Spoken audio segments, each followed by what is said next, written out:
Good morning, everyone. I welcome you all. Day six of our book, The Morning Reading Book, Surrounded by Idiots. So far, we have read, we are in chapter number 8. So far, we have read about different color traits and different personalities. From yesterday, we have started reading about each color category, how they have to engage with others, and how they can improve the communications and the connections and how they can different their approach when they are connecting with the different color traits. That is what we have started reading from yesterday. Yesterday we have covered around covered the red category, the red trait, and we are going to getting to the next one, yellow. 76. Yes, you can start from that. How yellow people are perceived. I will continue. Then please you type your name there in the chat sections, and we You have can not hand over to shared the some. screen, Rajeshji. Oh, Sorry to interrupt. oh, 1 minute, 1 minute. I thought I can share the screen. Okay, can you see my screen? Yes, yes. Great. Okay. How yellow people are perceived. Funny, entertaining, and almost divinely positive. Absolutely. Again, this is their own interpretation. If you ask other people about yellows, you may well get a somewhat different picture. Many people will agree with what you have read up to now, but you will also hear other comments. It's especially fun to ask the blues. They will say that yellows are selfish, superficial, and overly self confident. Someone else will say that they talk too much and are bad listeners. Combine that with the observation that they can be distracted and careless. Suddenly, the picture is not a flattering. When a yellow hears these comments, one of two things can happen. Either he gets deeply distressed and genuinely hurt, or he sets off a Lucius argument. It depends. What's striking is that over time, none of this criticism will really torment Elo very much. On the one hand, he's a bad listener. On the other hand, he has what some psychologists might call a selective memory. He simply forgets the difficult bits, and with his positive ethos, he finds it's easy to say to himself that he doesn't have any faults or shortcomings. Let's have a look at the Elo struggle with, even if they don't always know it. Sorry Hello? to interrupt, Rajeshji. Yeah. Please zoom the screen. This is Okay. very small. Yeah. Okay. Okay. Yeah. Yeah.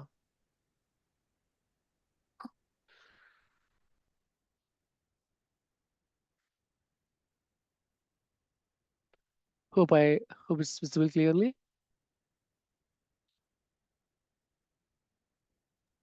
Yes, yes. Thank you. Yeah, Great. clear. Hello, anyone there? Listen to what happened to me. You want to know, right? At the beginning of this chapter, I pointed out that yellows are very good communicators. I would like to repeat that now. Yellows are very good communicators. With an emphasis on very, none of the other colors come close to the yellows ease in finding words, expressing themselves, and telling a story. It comes so easily, so simply, so effortlessly that you can't help being impressed. It's common knowledge that most people don't like speaking in front of others. They get heart palpitations and sweaty palms, terrified of making fools of themselves. This is totally alien to yellows. Making fools of themselves is not part of the deal. And if the improbable were to happen, you could always laugh it off with another amusing anecdotes. However, it may be too much of a good thing. Regardless of what you are good at, there is a limit, a time to break off. Yellows, especially those without self awareness, don't have such a limit. It would never ever, it would never even occur to them to wrap up. If they have something to say out, it comes. The fact that no one else thinks it's important is neither here nor there. Okay, I may hand over to Suman, please. Yeah, thank you. Thank you. A yellow behaves exactly like most people. He does what he is good at, and he is good at talking. There are countless examples of yellows who completely dominate a conversation, then add a hefty dose of poor listening, and an interesting, read one sided communication takes place. Many people become hugely frustrated by this limitless verbosity. It's often perceived as egocentrism. The term windbag, verbal diarrhea, or motor mouth were more than likely coined with yellows in mind. Countless times I have experienced the following. A group of people are possibly A group of people are sitting around a boardroom table. The top dog in the room expresses an idea. It can be about anything at all. When the time comes for, please remove this. It's not clear here. When the time comes When the time comes for comments, all the yellows will reinforce the idea by repeating the exact same thing, possibly with their own words. I would like to say, women, reading this, that I am aware of the fact that this is more male behavior than female. Why do they do that? Well, first, it is important to signal when you are in agreement, and second, they can say it so much better. A few years ago, I was with the management team studying group dynamics.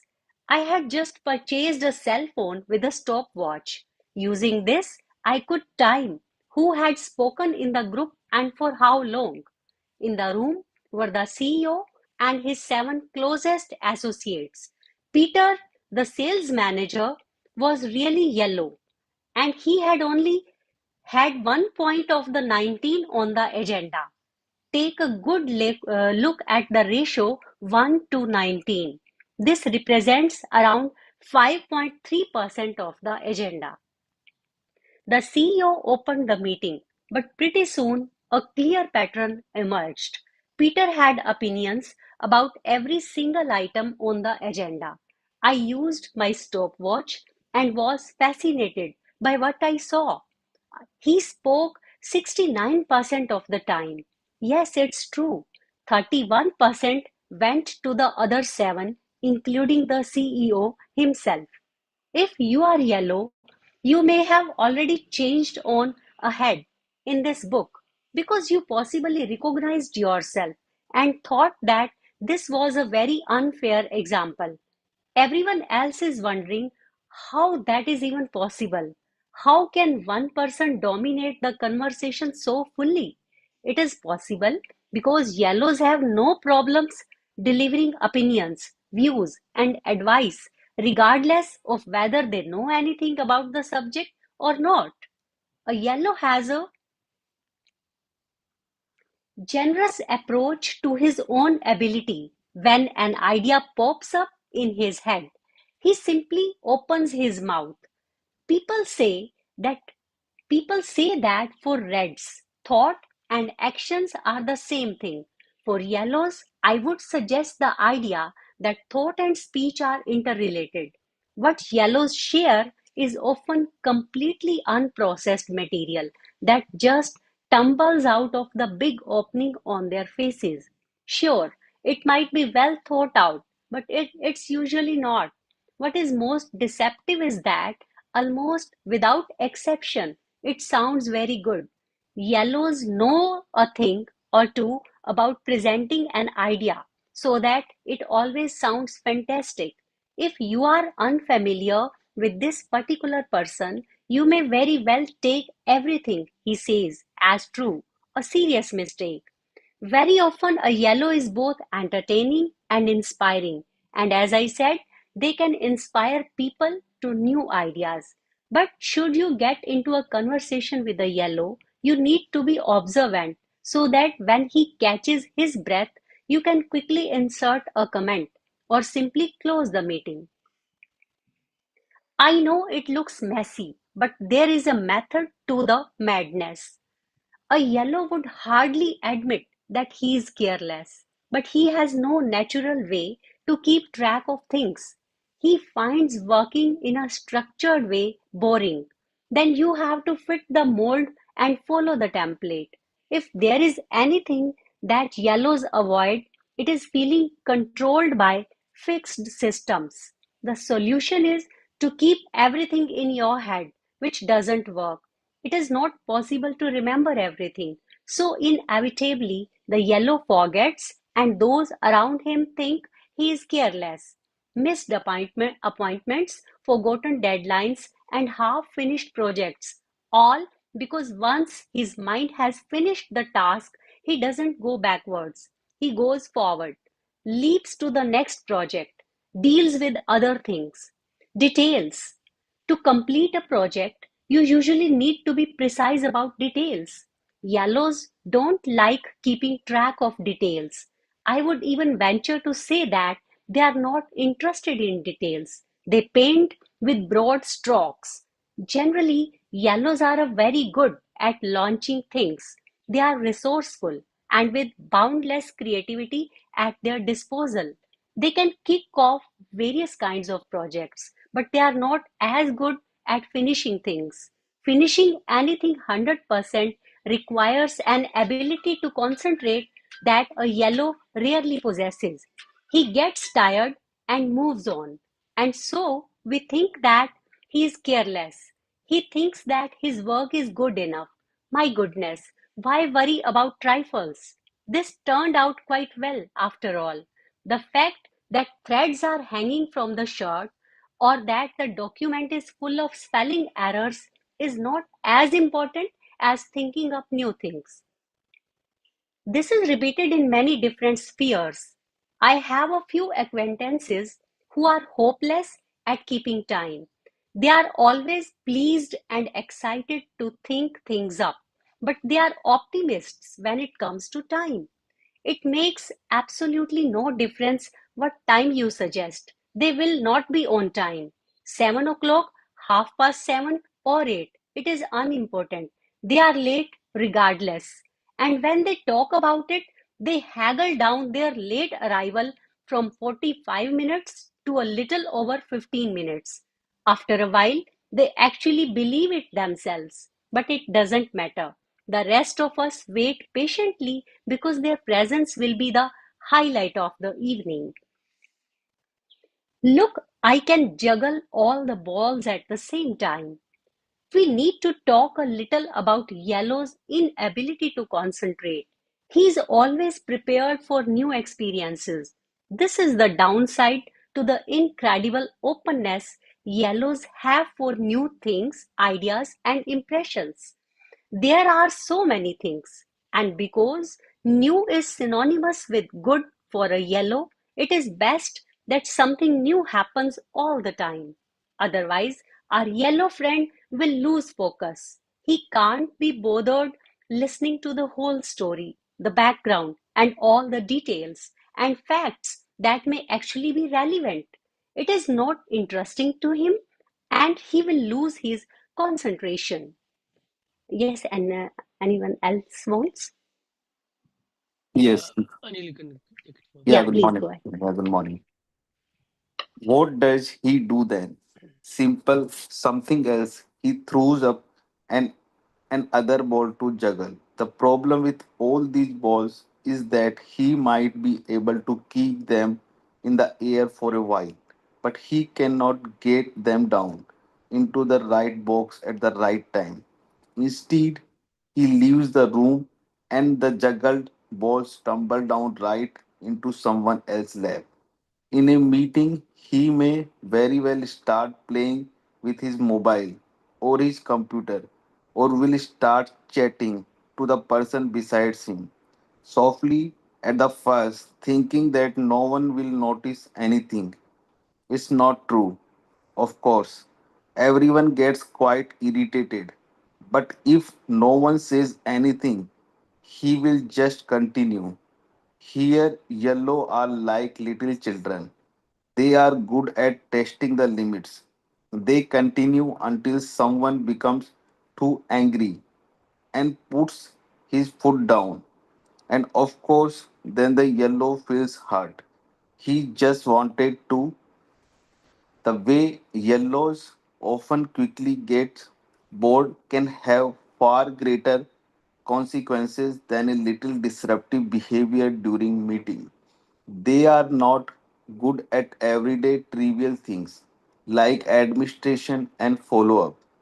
As usual, most yellows would contest what I just wrote.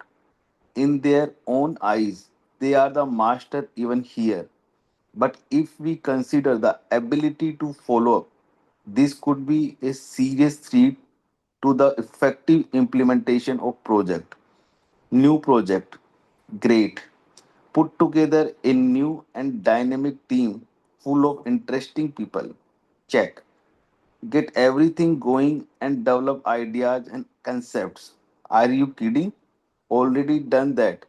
Working like a crazy in the beginning to really get things sped up. Yep. But then following up on what is actually happening or not happening in a project is extremely boring. That means looking backwards, that's dull and it won't happen.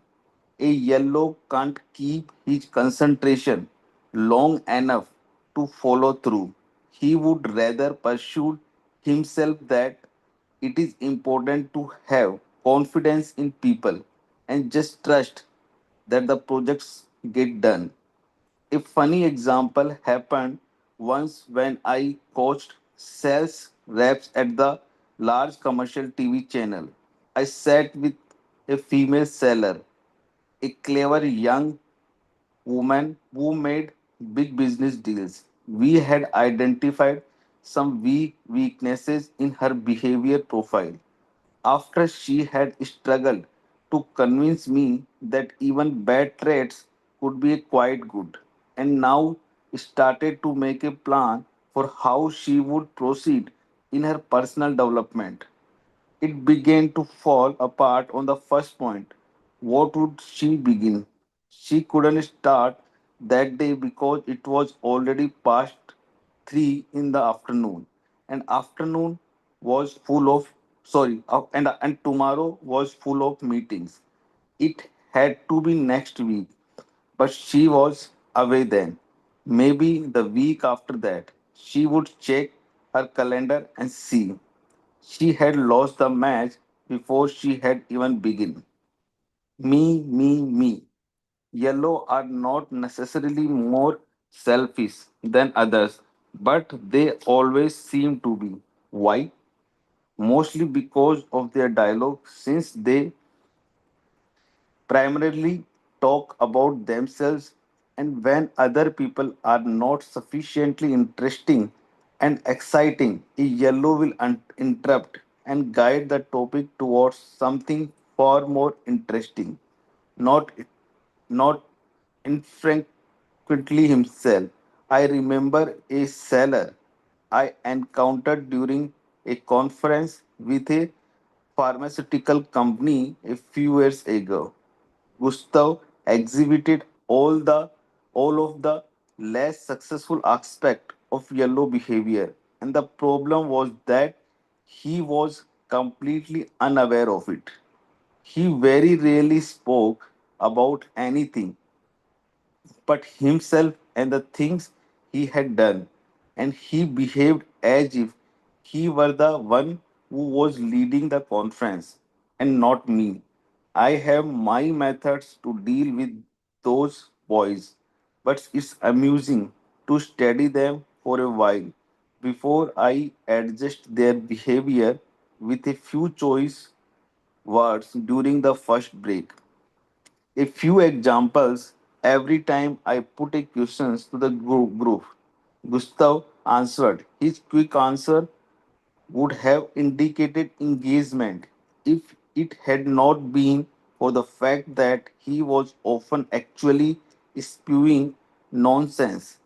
He simply said the things that popped into his head.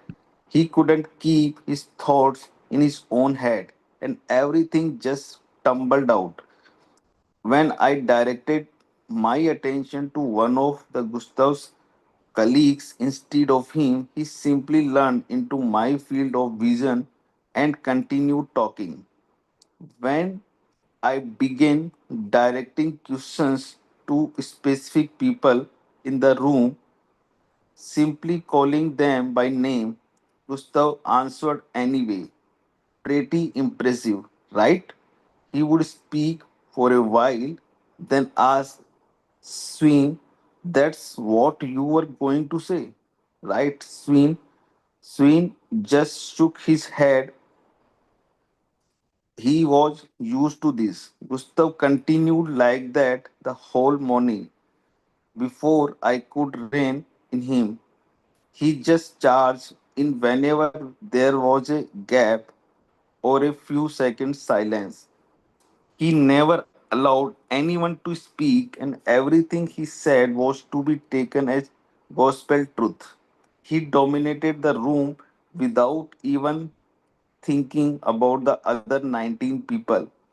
The funny thing was that everyone was aware of what was going on, but no one had the energy to stand up to Gustav. Then they just stared at me with slight desperation in their eyes, hoping that I had some way of silencing him. During lunch, he proclaimed far and wide so that everyone heard it that he thought the conference were going very well. By that point, the majority of the groups hated the very sound of his voice. They could barely put up with him. To save them from their sufferings, I had to have a quick feedback intervention with him during the coffee break. Something you will learn more about when I discuss giving feedback. You never told me that. I would remember. If a yellow is anything, it is a bad listener. They are really miserable at it. In point of fact, many yellows I have met say that they are very good listeners, and of course, supplied entertaining examples of this undeniable fact. But maybe it could be their memory that was at fault. Basically, they believe that they listen very well, but somewhere along the way to the brain's storage cells, whatever they heard simply gets lost. Poof. No, it's not about memory. It's about how a yellow is often unin- uninterested in what others say because he knows he could say it so much better himself. He doesn't stay focused. He begins thinking about others' things, begins doing others' things. He doesn't want to listen. He wants to talk. They are also quite childish in that they only like doing things that are enjoyable. If a statement or story or just a normal conversation is boring, then they close their ears. Of course, they are remedy. There is a remedy. Take a course in entertaining rhetoric, then you may be able to keep your yellow friends, partners, or colleagues' attention. If you can present your message in a more amusing way, he will at least remain seated a bit longer. Rhetoric is not the art of talking, but rather the art of getting others to listen. If you have a good friend whom at this stage you have identified as yellow, you know exactly what I am talking about. In the mid sentence, he opens his mouth and starts talking about something completely different. Bad memory? No, you were simply being tedious.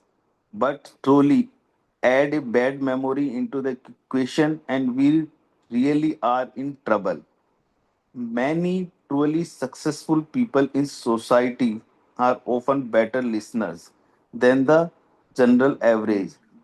They don't willingly talk as much as they listen. They already know what they know. And to learn more, they simply have to hush up and hear what others are saying. It's a way to absorb new knowledge. This is something yellow need to understand better if they are not to be perceived as completely hopeless or just stagnant in their personal development. They must, for example, listen to this message I have presented in this last section. If they refuse to take it in just because it is difficult and possibly a boring message, they will never learn anything. I Okay, think, yeah. yeah, we come to end of how yellow people perceived. Now time is 7:30. 1 minute. How many pages are remaining? Let me have a look for the green people. You are not audible, Rajeshji. Okay. Hello. Yeah. Yes. Mm, fine thing. Yeah. Anjali, please, you may take it from Okay. here. Thank you. How green people are perceived. So, what do other colors think about greens? The picture is ambivalent. Besides the fact that they are considered pleasant, friendly, and caring, there are other opinions. A person who, out of fear of conflict, says yes but means no. How do you handle him? How do you know what he really thinks? Reds and yellows especially have problems with what I call the silent resistance, remaining silent rather than speaking out. Certain greens, however, tend to tell the truth behind the back of the person concerned. Therefore, others can perceive a green as dishonest, even though their intention is only to avoid conflict. In general, greens always expect the worst and therefore tend to lie low. Then we have the green's inability to change. When a green understands the need for change but still says no thanks, that leads that leads those closest to him to think that he is afraid of change, stubborn, unconcerned, and indifferent. As usual, we are talking about perceptions. If we ask reds what they think about greens, there will be some heavy opinions. Pigheadedness will never be a virtue. What do you do with a person who never changes his views? Ever? Not even when the facts indicate that it's time to take a different path? How do you handle someone whose resolve to continue on the present course has completely taken over?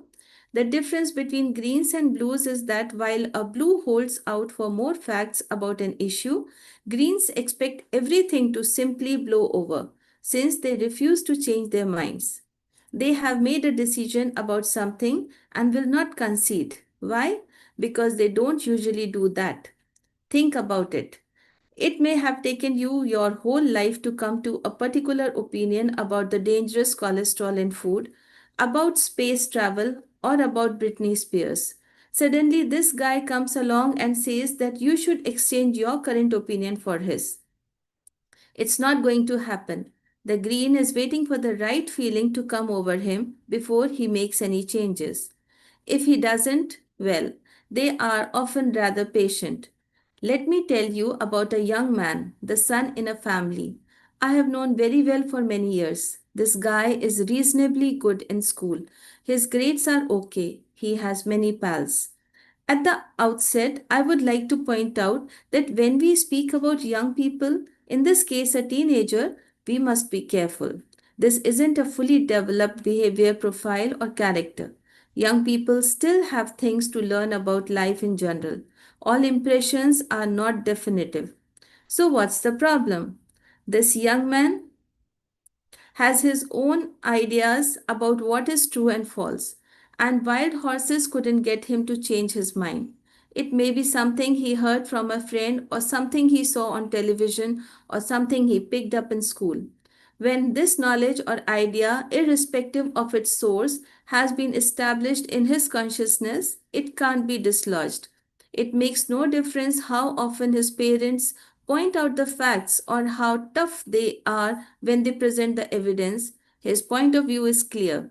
It doesn't even matter if they point out the danger in this or that way of thinking. He persists in his belief. Think about it. You supply all the available facts, and the guy says that he understands. He agrees that it sounds logical. Other people could feasibly do it that way with good results. But still, he is not prepared to change his point of view. Some people would call this pig headedness. What's the reason for this? Excellent question. It may be a result of where he first got the information. Yeah, please remove the cursor, Rajesh.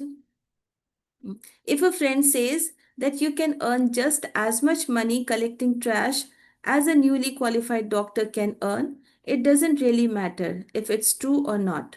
If the same friend suggests that you can't be arrested for drunk driving if you drive your car after drinking 3 beers, then this becomes the truth. Even if we, with all the facts at our disposal, know that this is simply not the case. If this guy is told that he will get a traffic job if he just works a little harder at mathematics, it becomes true. If he got this info from his best mate, it simply has to be true. If a green trusts in a particular individual, that individual's word becomes law. This makes it easy to exploit greens because they can be a little naive and gullible. And unfortunately, certain people take advantage of this fact. Sometimes this obstinacy becomes a strength, but no doubt about that. But when those around them perceive it as pure pig headedness, it can create problems. Why bother? Nothing is worth caring about. Since Greens rarely make the first move and almost always allow others to step up first, you can easily get the impression that a Green is not specially interested or engaged. And often that's the case. He is more passive than he is active. And this has an impact on his behavior. Not much is going on there. And what does it really matter? If you stay at home, nothing can really go wrong then, right? What Greens fail to see is that most other people want to do things. They assume that everyone thinks as they do and stays on the sofa. They are satisfied with doing nothing. Anything that upsets this standpoint becomes a threat. The result? Even more passivity. On one occasion, I heard a red yellow boss describe his employees as uninspired and uninterested in their work. It tormented him because no matter how hard he tried to enticed or insist, they never left the starting block. He presented numerous ideas, some of which were very interesting, but nothing happened. It can be like that with Greens. They recognize a good idea as quickly as anyone else. But, for example, while their red colleagues sprint off with the baton, a green just sits and waits. Often they are waiting for the right feeling to convince them of an idea's merit, and if that doesn't happen, well, they wouldn't do anything anyway, so they get what they want. Why not just wait and see if the urge to act goes away? This particular boss called in his employees and asked them how they viewed the business. He was worried about the evident lack of discernible commitment. A couple of the men who were lower middle age, said straight out that they couldn't think of anything that was worth getting involved in. The boss became extremely frustrated. He tried everything but got virtually no reaction. This can also happen in a marriage. There are stereotypes for everything, like that some women might be drawn to the strong, silent type, for example. Nothing wrong with that. But after they are married and she realizes that this is all that he is, strong and silent, she may not be as happy. And when she makes plans and he says he doesn't care, she gets frustrated. And so she makes even bigger plans, and he clutches the armrest on his favorite recliner even harder. This is the paradox. The bigger the plans, the less likely it is that a green will commit. All he wants is peace and quiet. Here is an example.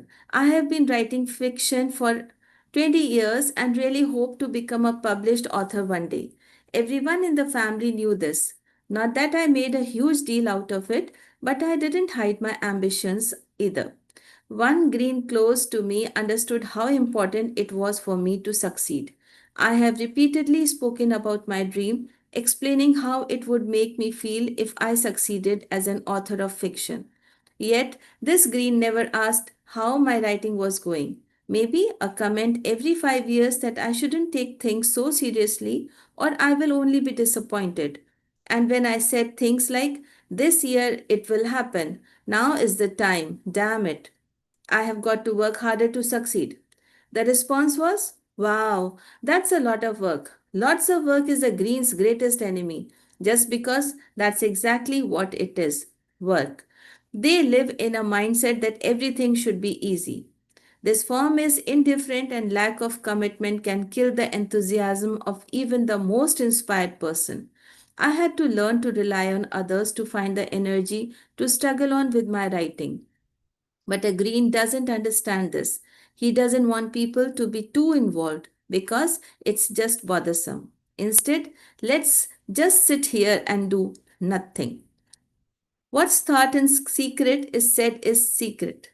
What's thought in secret is said in secret.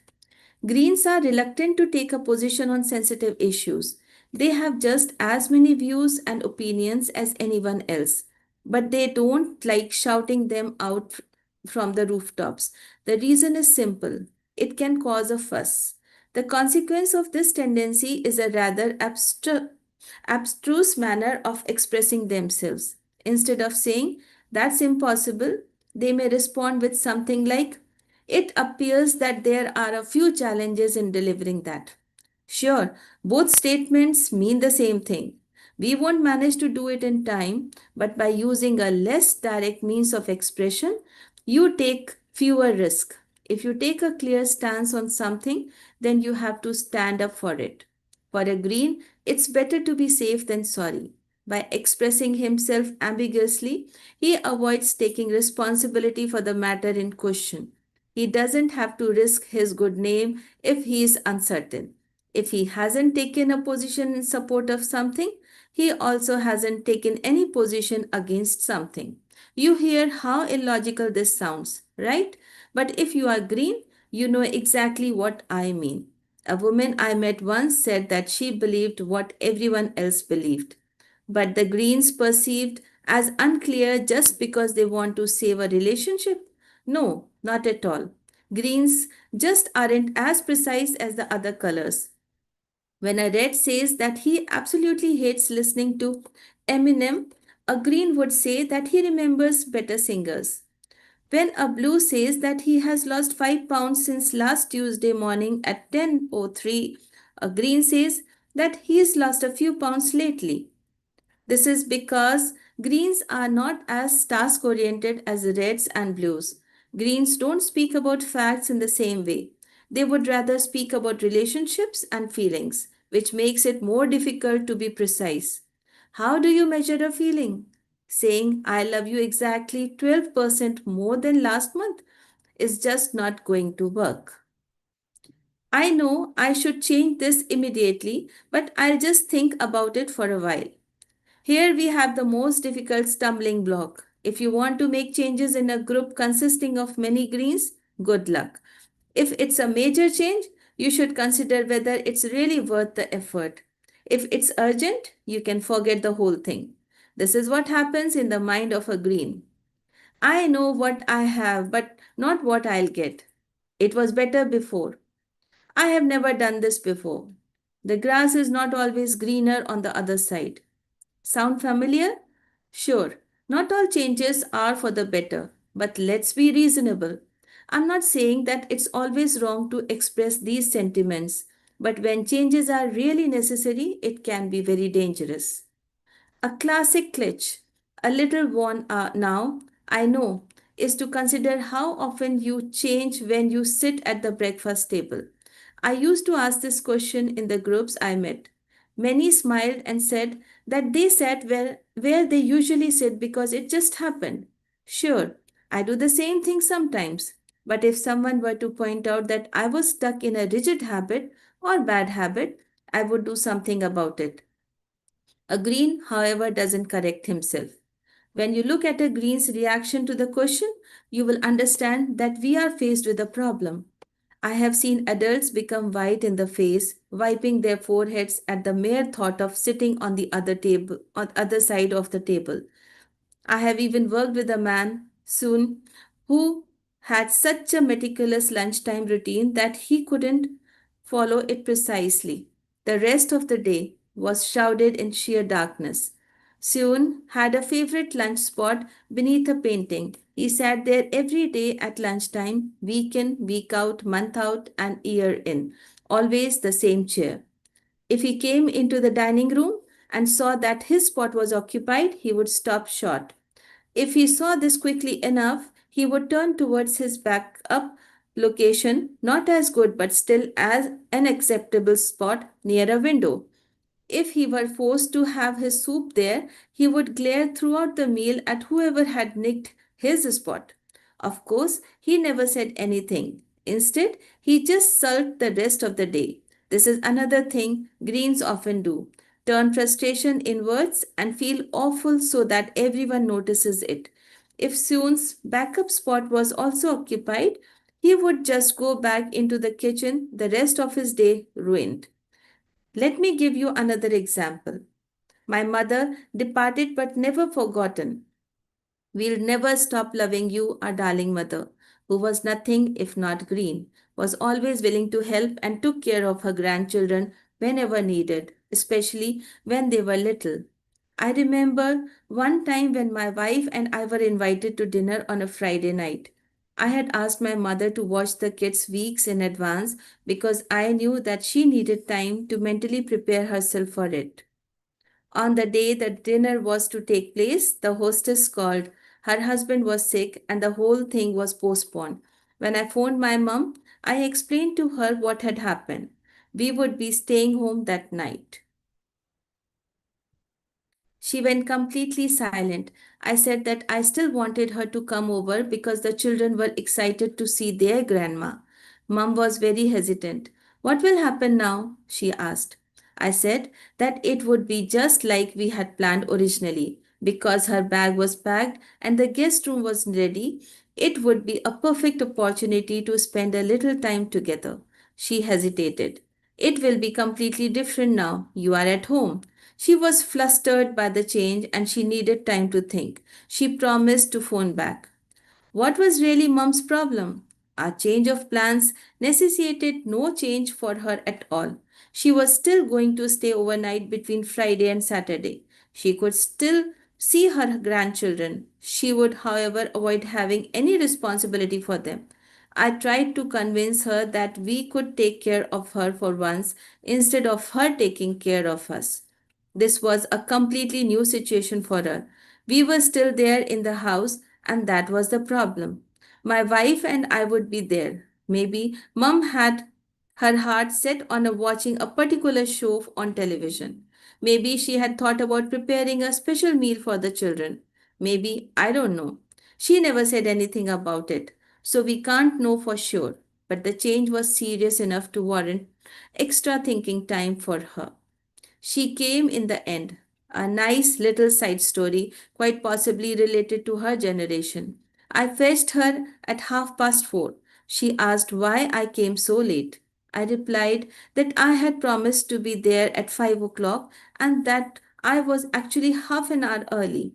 Her response: she had been ready since 4 o'clock. I have never been so upset, but for God's sake, don't say anything to anyone. This is the second major dilemma with green behavior. They despise a squabble. This aversion to conflict also causes many other challenges such as stubbornness, ambiguity, and resistance to change. Because Greens are pronounced relational people, nothing is more important to them than keeping a relationship together. The problem is that their method doesn't work. You can look at conflicts in two ways. The first way is called the harmony outlook or striving for harmony. Everything depends on being on good terms with others. Reaching an agreement is an end in itself. This means that those who cause conflict are problematic troublemakers.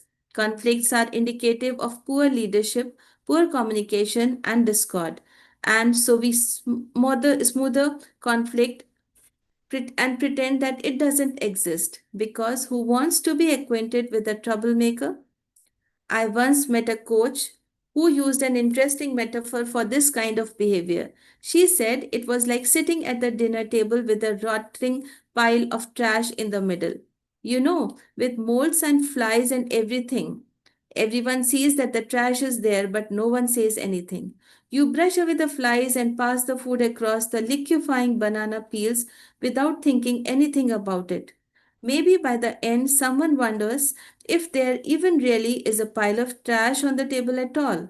Finally, one of the dinner table guests says, "We have to do something about this." That person becomes an agitator because we now have to deal with this nasty mess of garbage.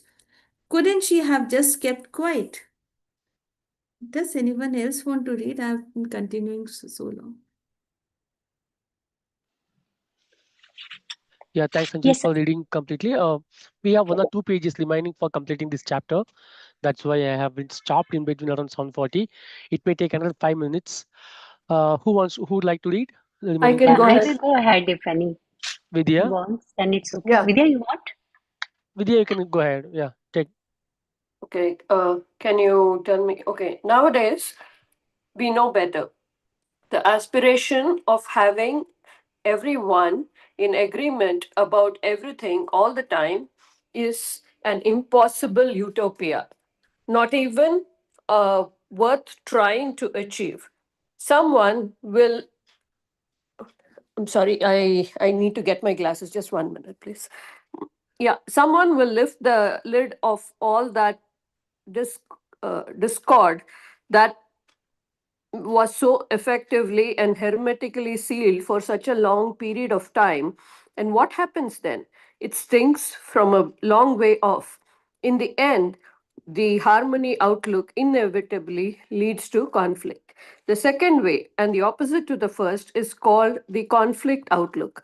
It basically means that we accept that conflicts exist and that it's natural. No group exists where everybody is always in agreement about everything. The whole point of the conflict outlook is to deal with every little dissentient issue as soon as it shows its head. Reds and also some yellows do this naturally. When they see something that doesn't work, they say that it doesn't work. That means that the problem can be resolved at an early stage, but you have to deal with the issue before it begins to stink. The conflict approach usually creates harmony, but a green will just turn a deaf ear. He will do everything in his power to maintain that magical feeling that everyone is in agreement. It's nicer when everyone agrees, isn't it? Wouldn't the world be so much better if there were no conflicts? Consider a situation all of us have experienced at some point. We are in a meeting at work. There are maybe 10 people present in the room. Add or subtract from this so that you can recognize the situation. Someone, the boss or anyone at all, has just completed his presentation and now asks what everyone is thinking. Full of expectation, he looks around, waiting for feedback. If there were any reds or yellows in the room, they will speak about their views and on the proposal they've just seen. The reds will love it or loathe it. The yellows will speak about their own reflections on the proposal. One or two blues might have a few questions. What do the greens do? Absolutely nothing. They just lean back in their chairs and let themselves absorb the proposal. They say nothing at all unless asked a direct question. They look anxiously around, hoping that someone will say that this proposal is, in fact, an incomprehensible mess. The group is too large for them to trot out any dissenting opinions. To say something truly dramatic or negative would mean that everybody's eyes will be on you, and that's not going to happen. If they say what they are really thinking, a heated debate might erupt. And since a green doesn't want to take part in heated debates, he doesn't even want to be in the same room as one. He simply keeps silent. How will the speaker respond? He'll assume that everybody is in agreement, right? What he doesn't know is half the people in the room think it was the stupidest thing they've ever heard. When the truth creeps out, it has to sooner or later. Guess what happens then? Exactly, conflict. Can you raise? Yeah. You can be certain that while you are standing at the coffee machine and maybe even while visiting the restroom, the truth will come out. When Greens need to relieve the pressure of not speaking out, they talk behind your back. In small groups of 2 or 3 people, they will gladly vent their displeasure, and they are good at it. As soon as they think they can escape your gaze, they'll backbite you in ways you would never expect from a Green.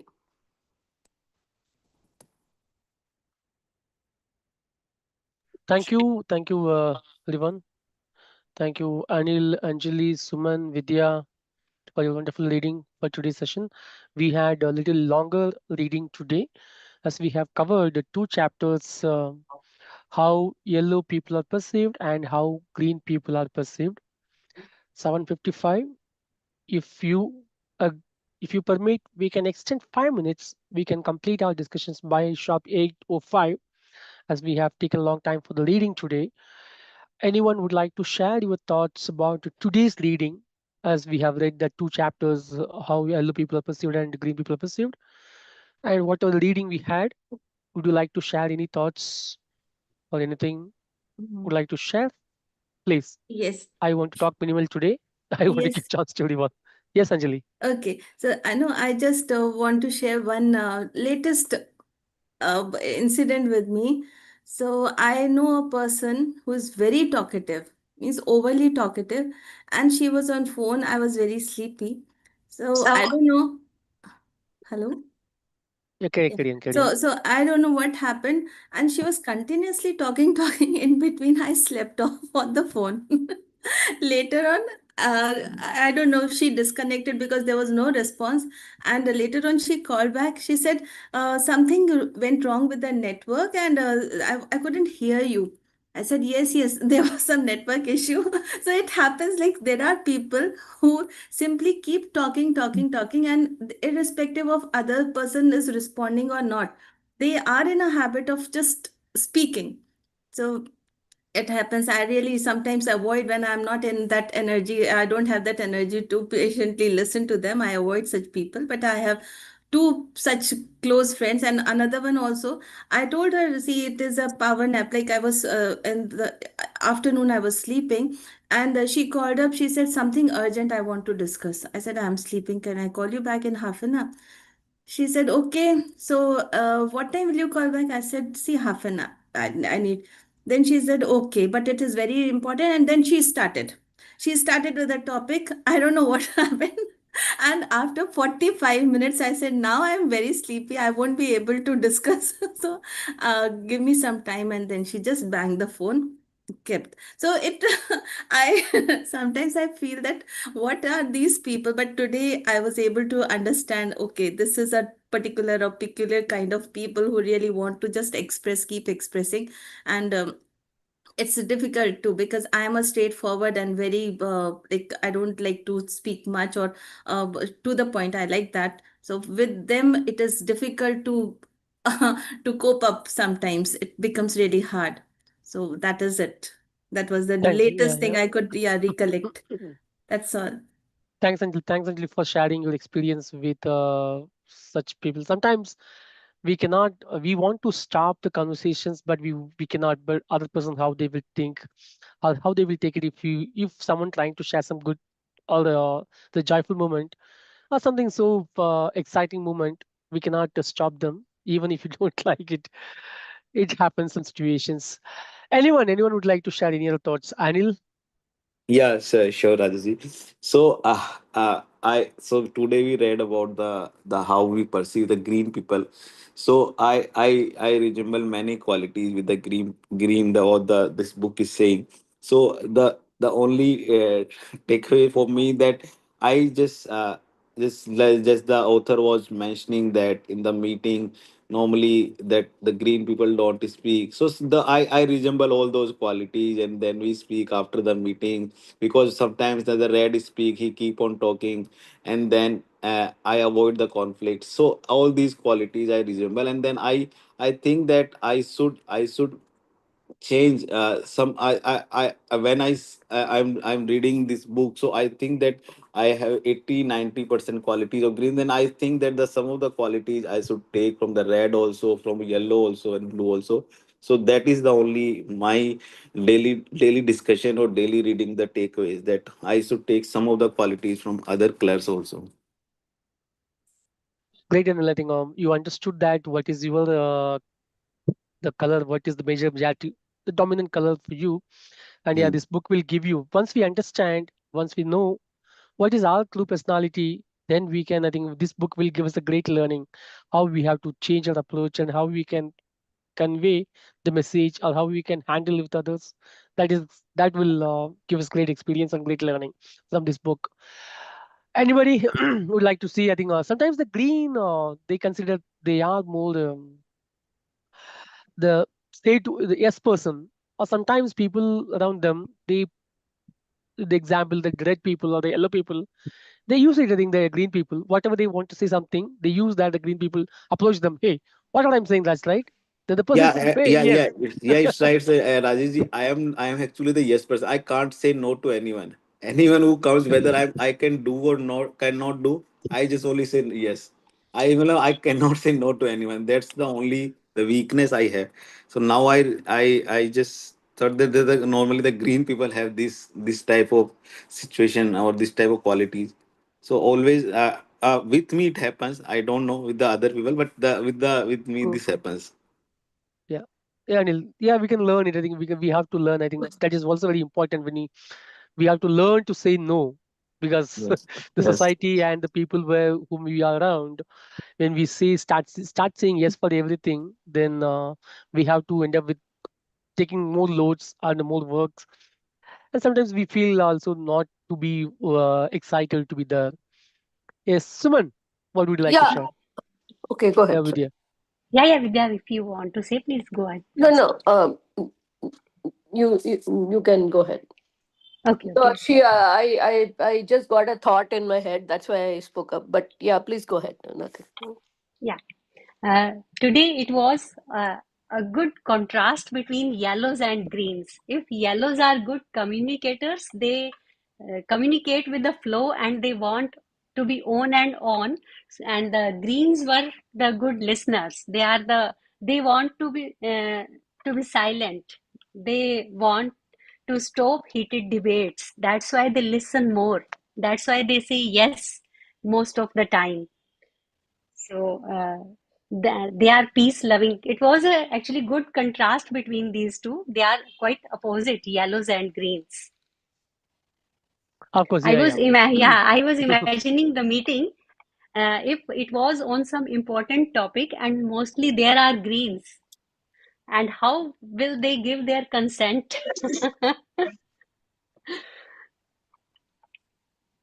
Yes, Suman.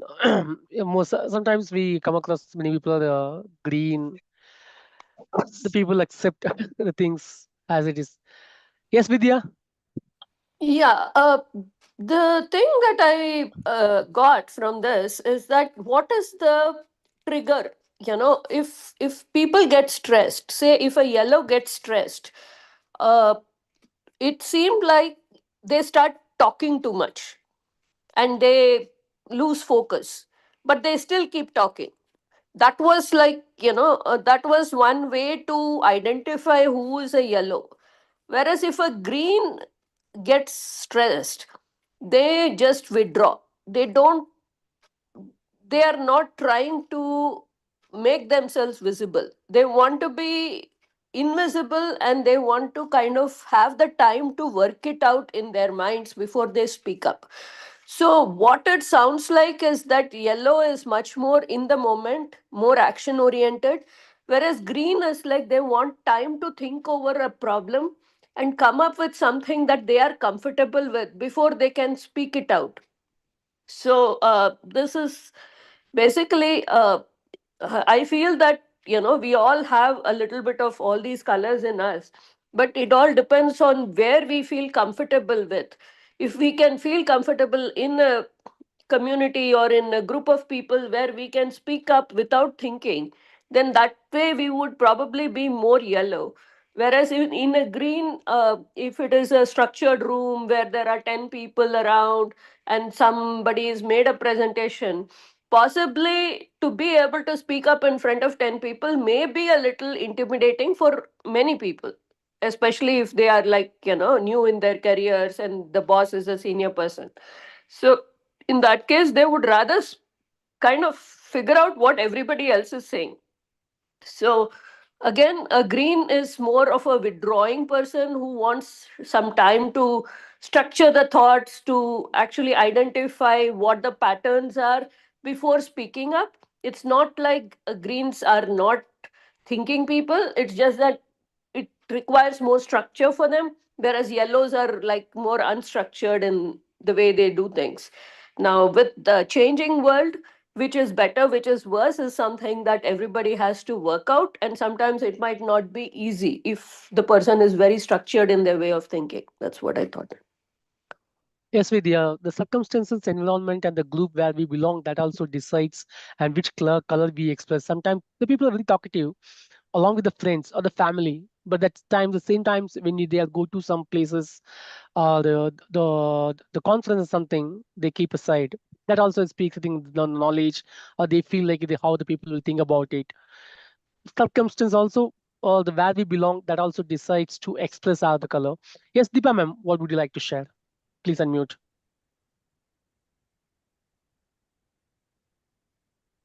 Rajesh, after some time, I'm going to discuss a point. Let Deepak Yeah, yeah, yeah, finish. yeah. Where Or is Deepa? Ma'am, can Pranavi, you continue, go ma'am. ahead. Deepa. I will take another minute. You go Oh, ahead. no problem. Go ahead, Deepa. I No, was no, like, I'm just started into something. You okay, all just go right, ahead. I'll finish up that. all right, all right. So, I think there is nothing good or bad in this universe, and every person has their own flavors. And I mean, if you come to the reality point, it's not that easy to change their personality traits also. And you need to have a strong willpower, in fact, if we want to change also. And that may not be permanent also. You need to use your willpower consistently on those particular traits to work on. So, yeah, but then after listening to uh, you know, the reading, what I felt was green personalities are like 80% very good because they are good listeners and they vibrate at a certain level where their frequency is like moderate. So they work at a good thing. But then I feel that these green personalities are very good. No doubt they are healers, they're empathetic and all that. But then in life, we should also know where to be assertive, where to speak out, and at times even their voice counts a lot because their frequency is very moderate, and they are very good at listening and making the decisions as well. The only thing is they don't raise their voice and they wouldn't be assertive. So we should know what all our personalities are, and it's better we take the field which matches to our traits. Then we can happily be at our own peace. For example, I think green personalities, it's better to stay under a certain organization which has a very perfect protocol or structure, the working of it. So there, they need not raise their voice, they need not take a decision and be assertive. So there, the personality matches very well. But then if they take into the entrepreneurship and all that, you need a strong decision and you need to be assertive. So it's better green personalities shouldn't take entrepreneurship because they may fall into trouble. to be assertive because that's not their original nature. So by reading this book, what I found was it's better to uh, analyze to which personality I suit and then go accordingly. Then there will be a peace of mind, I think. Yeah, that's all I have learned. Thank you. Yeah, yeah. Thanks, Pranavi, for your sharings. Yes, when we choose something, we also have to think about what color traits we all belong to and how we can handle. I think these all come to awareness. If the person doesn't know that all these things, it's very difficult to manage. That's what people sometimes they take some decisions and get into something, and then they are coupled with that, unable to manage the things or unable to manage the crowd or the people. Then they feel like they demotivated, even though the person has the good quality or good capable of something, because of understanding, the lack of understanding, it will demotivate them to down. Sometimes we have to change. By example, if you are a green person, by example, if you're going for a party, there is no point that in going there keep okay, hey, I'm the green person, like I have to be silent and I don't want to talk. When you are going there, we have to express something and we have to change, try to change the color, our pattern. And if you're the yellow person, by example, if you're going to that one meditation class, if because of your yellow person, if you are going there, we have to maintain the silence. We have to maintain, listen to people, and we cannot question everything at the during the classes. We have to understand and we have to adopt the environment and situation, though our the dominant behavior is something different. Yes, Deepa ma'am, over to you. Yeah. Thank you. So, what I feel about today's reading, especially the yellow part, is that they are very enthusiastic, they are very outspoken, and they don't have a filter when they are speaking. So I consider them to be good speakers. The writer uses the word communicator. They are good at communication. But we all know that communication is primarily a two-way thing, where listening and observing and analyzing is very important.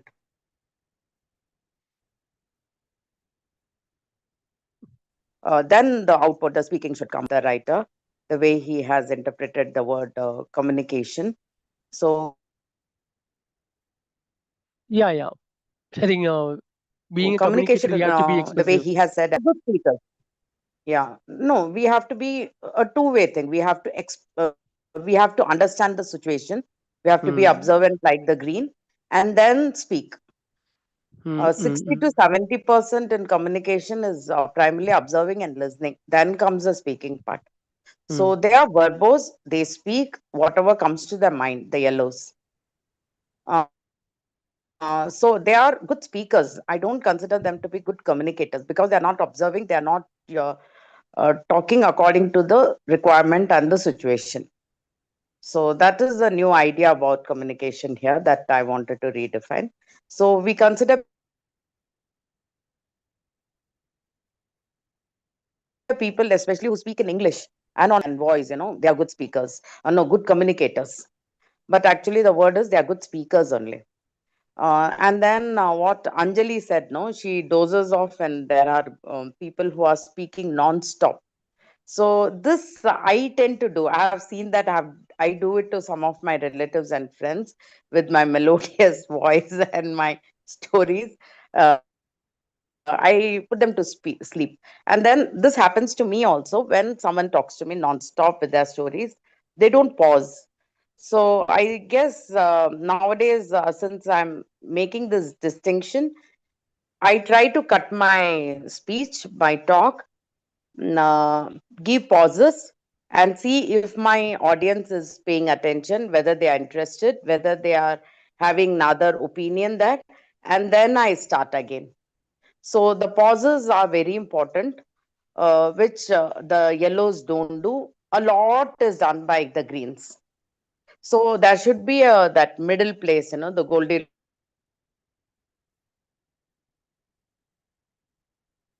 place, wherein we are listening as well as observing. A proper blend of green and yellow is required to be a good communicator in inverted commas, as in more of listening, observing, and then whatever is required according to the situation we speak. So that is one thing I wanted to tell. And third thing is that Um, as a trainer, as a teacher, I've seen that some students consider,